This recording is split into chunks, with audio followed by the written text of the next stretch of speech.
A Rádio Arte está no ar mais uma vez. Hoje a rádio recebe a discente Raíssa Alencar, natalense, estudante do curso de Ciências Biológicas aqui da UAST, professora Clarissa Vilela, de Recife, do curso de Engenharia de Pesca, né?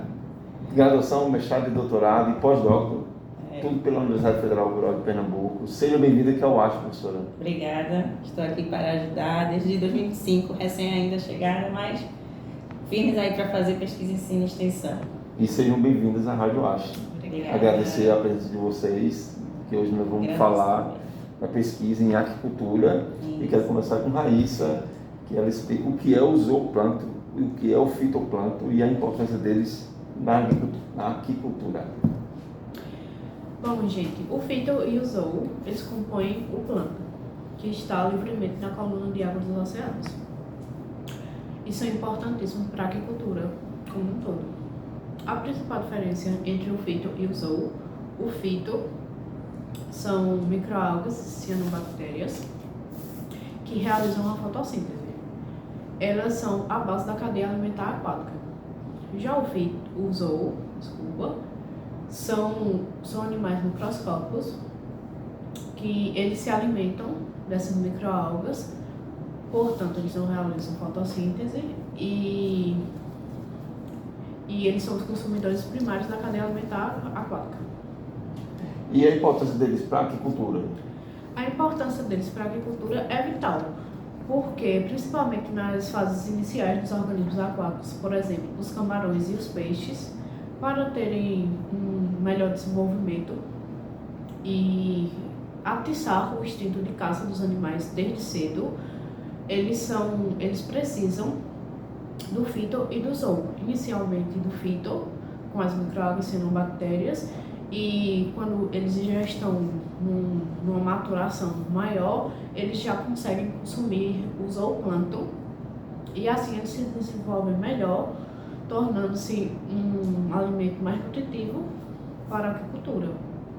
E isso acontece... Então é uma cadeia alimentar, né? Os peixes se alimentam do zoo e os zoos se alimentam do fito. Né? Agora, só complementando a resposta da Raíssa, e tem espécies de moluscos bivalves, Viana, que eles só comem fitoplâncton. O que é o bivalve? O bivalve é o que tem valvas e é o que você conhece como ostras, mariscos, mexilhões. Certo. E eles são organismos filtradores, então como eles estão no ambiente, eles captam tudo que está na água. Só que na produção comercial, onde é focado em produção de ostras, mexilhões, eles se alimentam de fitoplâncton. E aí eles se nutrem para crescer. E o fitoplâncton é fundamental. É como se fosse a ração do molusco bivalve, do marisco, da ostra. Entendeu? Certo. A aquicultura é tua vida hoje, né, Raíssa? Sim, desde o meu primeiro período do curso, desde que eu entrei aqui na UAST, eu vivo a aquicultura, acho que como poucos viveram. Na universidade eu vivo muitos mais do que até alguns alunos da engenharia de pesca.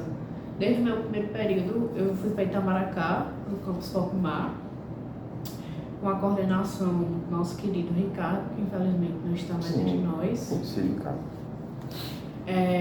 Aí eu fui para lá como aluna, virei monitora, virei vice-coordenadora do projeto, virei coordenadora até os últimos dias. Quando eu saí de lá, fiquei meio perdida, disse, e agora, meu Deus? Aí apareceu a oportunidade de entrar no laboratório de experimentação com organismos aquáticos, o nosso LEOA, sob a supervisão do professor Hugo Lima. E de fato, mais intensamente, comecei a viver a produção de organismos aquáticos, não só os ornamentais, e sim outros que eu não tinha contato, como por exemplo as rãs. A gente produz rãs, a gente produz tilápias, a gente produz carpas, a gente produz o camarão de água doce, o camarão marinho. A gente está produzindo agora recentemente, desde 2025, sobre a orientação da professora Clarissa, as microalgas, que são o nosso fito, que eu falei inicialmente, e as dáfinas, que são microcrustáceos, que são o nosso fito, que são o nosso zoo, E assim eu posso ter um pouquinho de experiência de cada organismo aquático dentro da aquicultura. E, como diz meu orientador, estou apaixonada, não quero mais sair dessa área. É o Hugo, olha, tá vendo? É o Hugo É, Guzmán. Sim. a gente bate um pouco, né, Raíssa? É. Uma hora eu estou em cima dela. Ela é bolsista do projeto, de Sim. um projeto da gente chamado Água Saber Mais. Isso aí. Que é- Até um- É um projeto de difusão e popularização da ciência, financiado pela FACEP, no edital Elencore. Ele vem justamente tratar desses temas da pesca, da agricultura, da gestão de recursos hídricos. E aí a gente trata e aborda esses temas nas escolas. Só que um dos pontos fortes do AquaSaber é justamente a plataforma digital. Então, a gente tem redes sociais, a gente tem um site, a gente tem um e-book que a gente está lançando e também vai lançar um curso online, com 12 horas de duração, para quem quiser fazer, quem seja interessado na área. Legal. Professora Clarissa, qual é a importância da tua pesquisa? Fiquei sabendo que você trouxe essa pesquisa de microalgas aqui para o UASH, né? Foi do meu doutorado, pós-doutorado, na época, aí eu trouxe para cá. Uma coisa que é importante te perguntar é o seguinte, porque, inclusive aqui na Rádio UASH, o segundo vídeo que eu fiz na Rádio UASH foi com 2 estudantes de engenharia de pesca, acredito que seja engenharia de pesca todos os dois, que é Iris e Diogo. Lá no Leoa, o segundo vídeo da Rádio UASH está aí no YouTube, acessem, tá? Inclusive tem outros professores também que participaram, Renata Sinosati participou de vídeo, Elton, Alain, enfim, Patrícia, que é discente do curso de engenharia de pesca, está perto de concluir, também fez uma participação na rádio. Acessem lá no YouTube para vocês conhecerem um pouco do curso. Deixa eu te fazer uma pergunta, que foi uma pergunta que eu fiz para Iris e Diogo, né? Porque eu acho que tem a ver com a tua pesquisa também, na resposta que tu vai fazer agora. Nós estamos no sertão, e aí as pessoas ficam dizendo assim, para que eu vou estudar engenharia de pesca no sertão?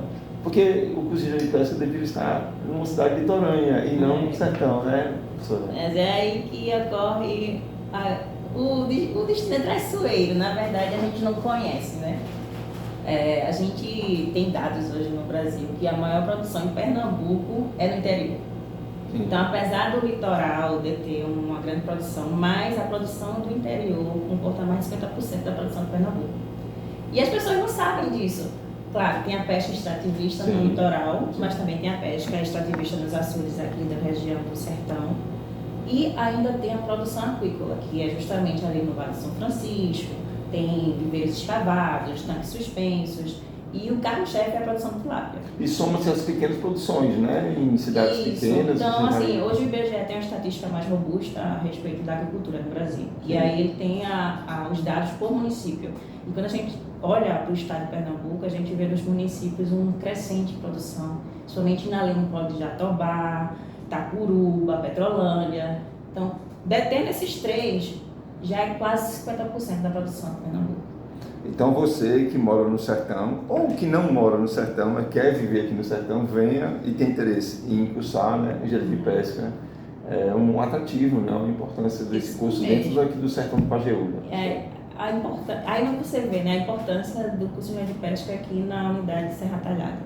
Nós estamos bem no meio desse polo econômico de crescente, né, atividade da agricultura, principalmente na piscicultura, que é a produção de peixe, e no específico a tilápia.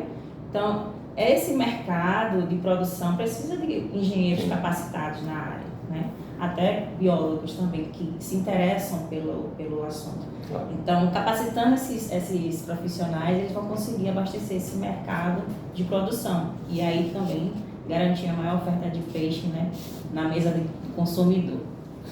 Bem resumidamente, qual a importância da tua pesquisa?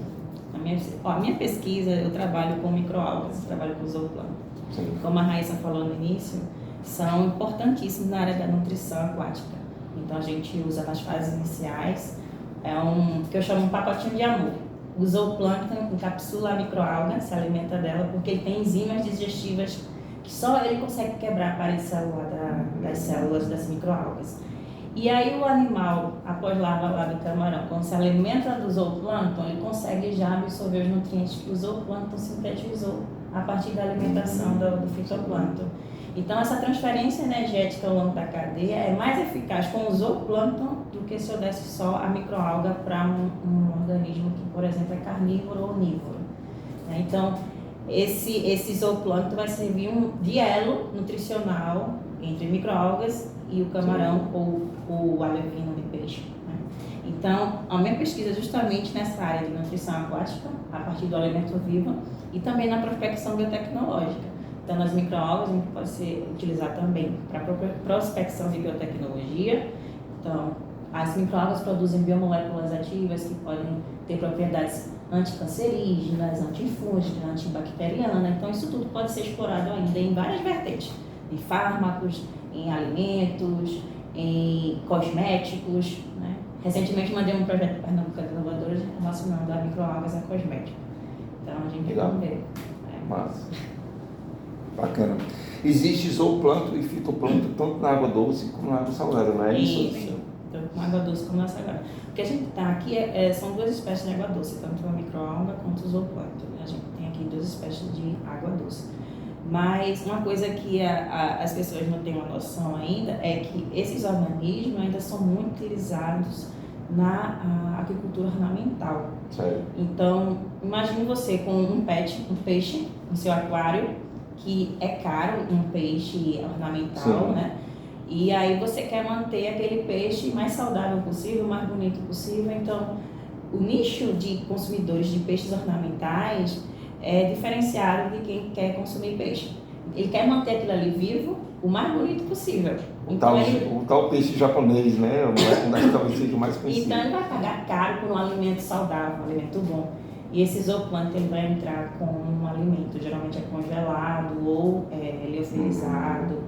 Então aquilo ali vai ser um potencial para dar saúde pro pet lá, o peixe lá no aquário. Então tem essa vertente também da aquariofilia na pesquisa. Gostaria de agradecer a presença de vocês duas nesse primeiro vídeo. Nós focamos mais na pesquisa de vocês, né, na agricultura. E vamos fazer um segundo vídeo para falar sobre os recursos pesqueiros de modo geral. Tenho duas perguntinhas para fazer no próximo vídeo, tá? Agradecer a vocês. Estou aqui na Rádio Oeste, que é a maior rádio universitária do sertão de Pernambuco. Valeu, até daqui a pouco.